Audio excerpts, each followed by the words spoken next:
منتظرم هزار رحمت خدا برکتتون بسیار در حق سرچه ما دعا بود. بچه ها ما دمار قرار داریم انشاءالله ساعت 3 میگیریم رحمتیه ساعت 6 ایرپورت میپریده است خدا خواهد ساعت 6 سحر ده بود در ترکستان میشه 5-6 دوشنبه ده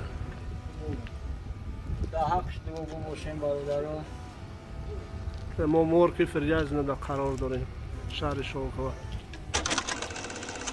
السلام علیکم برادرای عزیز، امیدوارم که خوب هستین، سوق سلامت هستین. برادرای عزیز، ابلوشکا را دیدیم. برادرای عزیز، از ابلوشکا معلوم است که در چی مسئله صحبت میکنیم، گپ میزنیم. برادرای عزیز، الله رب العزت برکتتون بده، خداوند در امر جانتون برکت بده.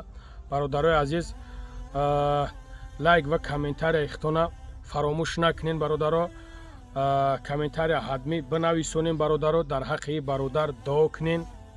خب نگاه کنین ده برادرای عزیز، این برادرمون از نوحیه میری سعید علی حمدانی، یعنی که طرف مسکو که اگر که بگیم خیلی در شما میدونین. برادرای عزیز، برادرمون نگاه کنین که گذشته شدگی 20-21 ساله بچه جوان یوش. نگاه کنین ده برادرای عزیز، اکثریت دلو شویده ای پدراتون ای مادراتون شکایت میویا، یعنی که بچه همون یوشن 20 ساله هن، 21 ساله هن، 22 ساله هن، یعنی که هستن تو 30-35 ساله را هستن. فرزندوش همی تا پرتوفتگی رفتگی هن، سراغ پای نمیکنن. خب گوش کنیم برادرای عزیز، بچه جوانی 20-21 ساله، یعنی که الله مهربان روزا بود کرد. این برادر تمام دیگه اینا در حقش میتونی که یک هفت دعا کنیم. یک نینده برادر عزیز، مادر به هوس بیچاره فرزند روی کرده مسکو که یعنی که کار کنه بیویا یک زندگی خوب کنه، یک زنش بتیم، یک تویش کنیم. حالا شده این بیچاره و تو درجه که گفتگی من که معلومه دارم که کجای اساقلی رفته. مرگ شه بچه جوانی 21 ساله امروز کجا شد؟ امروز مرد، رفت به خاک سپریدنش. از دست موت چی میاد؟ تمام. یک هفته الله مهربان جنت الفردوس نصیبش کنم. پس ای جوانایی که در سن سال همین برادر اوزی در قید حیات هستین، الله 100 سالتون کنه. الله مهربان پیش هر یک مرد نامرد گردنتون کج نکنه. برای یک عروسی که در همینجا یک احمق در همینجا میوینم، پدر مادر تمام فراموش میکنین. الله شاهده، پدر مادر رو زنگ میزنه میگه که همونجا کدومی را یفتگی دیگه نه زنگمون میزنه نه سراغمون میکنه. از الله بترسین. امروز بچه 21 ساله از دنیا گذشت. پس تو بیس فکر کن، با خدا قسم که میلیون ها نمی خیلی برای پدر مادر تمیتی که دیگه فایده نمیکنه. ما یک معلم داشتیم خدا رحمتش کنه، میگفت که بعد همی وازدخ بر اومدن چی چورزونو بشینی چی نشینی، یعنی که بعد سری مرگ پدر مادر تا چی اگر گریه کنی چی نوله کنی و بفایده های. برای برادر عزیز، اکثریت نگاه میکنه فقط در الکل شیشتگین، در دیگه چیزاش هم شیشتگین. از خدا بترسین. امروز نگاه کن که بیچاره باید توی میکرد، بیچاره باید توی میکرد.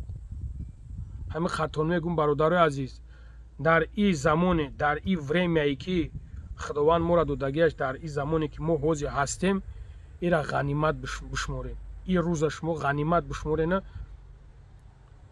دوی پدر مادرتون بگیرین، دوی پدر مادرتون بگیرین. این همین بیچاره همین الکتریچکا اومه سب دسته گفته خیالش که اسپید میکنه، ایش گذشته که دیگرش زدهش هیوس اومدنش. پس یک روزی بودن یکن که چخیله مرگ وقتی که روزت بود میشه مرگ دوان میگیره با اونجا را میبرد.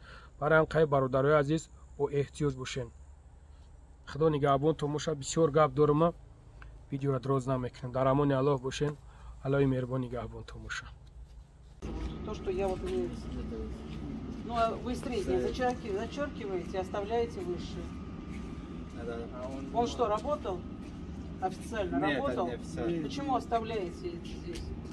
Надо писать, не работал. салому алайкум бародарои азиз, хай картаи хидмон буд, номерои хидмонанд. мо ҳамин рӯз насиб бошад соати 3 да мебарем, ина насиб бошад мақсад мурдамона ба Тоҷикистон аво.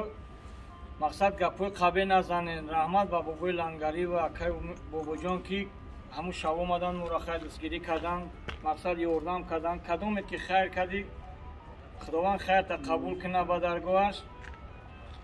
дар ҷое ки бошен соғ саломат бошен, алло нигаҳбонтун бошаву гапҳои қабе назанем. ҳамин бародаро картаи хидмонанд, номерои хидмонанд. бачое ки ҳамун шаби якум ки хизмат карданд, ай гуҷо будан набудан ба ҳамаш раҳмати хидмона мерасонем, миннатдории хидмона. бо занг бизанен, намо мегардем меомад Тоҷикистон, номеро бо кор мекунад. кадоме ки мақсад гап мезанен, ҳамин номеро да занг бизанен, мо дар алоқа мешем. мисол ягон гапи пасту баланд назанем бачаҳо, ина мо дар мол қарор дорем. соати 3 да иншоалло ки одаммона мегирем, роҳӣ мекунем, соғ саломат меравад. худованд ҳаматона нигаҳбон боша бародарои азиз. ҳамин кадоме ки хайр карди, хайрта худованд қабул кунавад. гапҳои қабе назанем. раҳмат ба ҳама.